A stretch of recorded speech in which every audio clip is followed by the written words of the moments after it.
Yes. एकंदरीत बायोफीडबॅक हा process कसा होतो ह्याच्याबद्दल खूप लोकांना गैरसमज आहे. थोडक्यामध्ये बायोफीडबॅक मध्ये नेमकं काय करता हे सांगू शकाल का?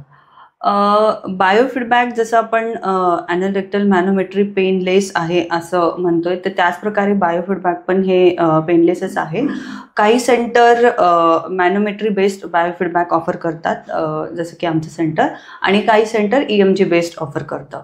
तर याच्यामध्ये आपण असं हे करू शकतो की एक सेन्सर वाला प्रोब असतो, तो आपण ॲनल एरियामध्ये ठेवतो आणि त्यानंतर मग आपण पेशंटला वेगवेगळे स्नायूंची हालचाल लाईक कॉन्ट्रॅक्ट करा किंवा किती वेळ कॉन्ट्रॅक्ट करायचंय ते करा आणि त्यानंतर रिलॅक्स करा, अशा 1-2 गोष्टी आणि वेगवेगळे ब्रिथिंग पॅटर्न आपण त्यांना करायला सांगून इवन पुश एफर्ट पण प्रॉपर करण्याचा प्रयत्न करतो. तर अशा 2-3 वेगवेगळ्या गोष्टी, सिम्पल बट खूप इफेक्टिव्ह गोष्टी आपण बायोफीडबॅक थेरपीमध्ये करायला सांगतो. ओके, म्हणजे एखादा पेशंट जर का त्या बायोफीडबॅक थेरपीला जातोय म्हणजे जी शौचाची प्रक्रिया आहे शिकायला जातोय असं म्हणता येईल का?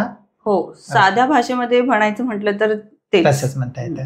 मग जर का ते एखादा पेशंट तुमच्याजवळ बायोफीडबॅकला येत असेल, एका सेशन मध्ये कम्प्लीट होतो का? नेमकं किती सेशन घ्यावं लागतात, पर सेशन वेळ किती लागतो आणि पेशंटला काय तयारी करून यावं लागतं, झाल्यानंतर त्याला ऑफिसला वगैरे जाता येतं का, ह्याच्याबद्दल थोडंसं सखोल सांगू शकाल का?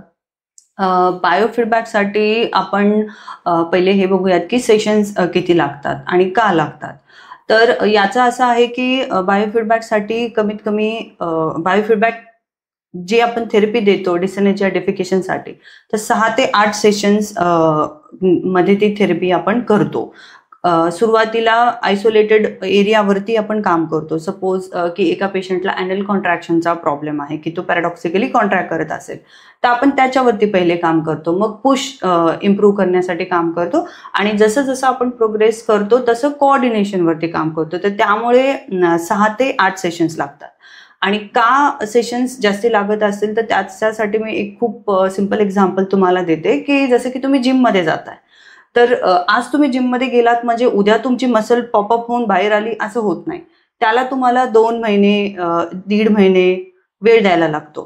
तर त्याच प्रकारे त्या मसल ज्या आपल्या बॉडीमध्ये आहेत, ज्या ॲनलच्या मसल्स आहेत, जे लाईक ॲबडॉमिनल पुश जे आपण परत इम्प्रूव्ह करणार आहेत, ते त्या ज्या मसल आहेत, तर हे पण स्नायूज आहेत आणि त्यांना पण त्या लेवल पर्यंत येण्यासाठी वेळ लागतो. तर त्यामुळे आपल्याला 6 ते 8 सेशन्स घ्यायला लागतात. हे जे बायोफीडबॅकचे 6 ते 8 सेशन्स लागतात, तर त्याच्यातल्या एका सेशनला आपल्याला कमीत कमी अर्धा तास तरी लागतो, कारण पेशंटला पूर्णपणे एक्सप्लेन करण्यासाठी हाफ आवर एका सेशनला लागतो. असे आपल्याला 6 ते 8 सेशन्स करायचे. आणि बिफोर डुईंग दिस सेशन, म्हणजे सेशन्स करण्याच्या अगोदर प्रीरिक्विजिट म्हणजे पेशंटचं पोट रिकामं हवंय, त्यासाठी ते जर काही घेत असतील वेगळे लॅक्सेटिव्ह ते घेऊ शकतात, किंवा जर खूपच गरज असेल तर आपण एनिमा पण देऊ शकतो. ओके, बायोफीडबॅक साधारणतः किती खर्च लागतो एखाद्या सेशनला बायोफीडबॅक करण्यासाठी? वेगवेगळ्या इन्स्टिट्यूटमध्ये वेगवेगळी प्राइस असते, बट साधारणतः 4,000 ते 5,000 पर सेशन लागू शकतात. ओके, आणि एकदा जर का त्या बायोफीडबॅकचे 6 ते 8 सेशन केले म्हणजे पुन्हा त्यांना काही सेशनची गरजच नाही असं म्हणता येतं का? आपण असं म्हणू शकतो की ही एक्सरसाइज त्यांनी सतत करत राहायला पाहिजे, पण काही काही सोडून देतात मध्येच आणि परत त्यांना ते सिम्पटम्स जाणवू शकतात.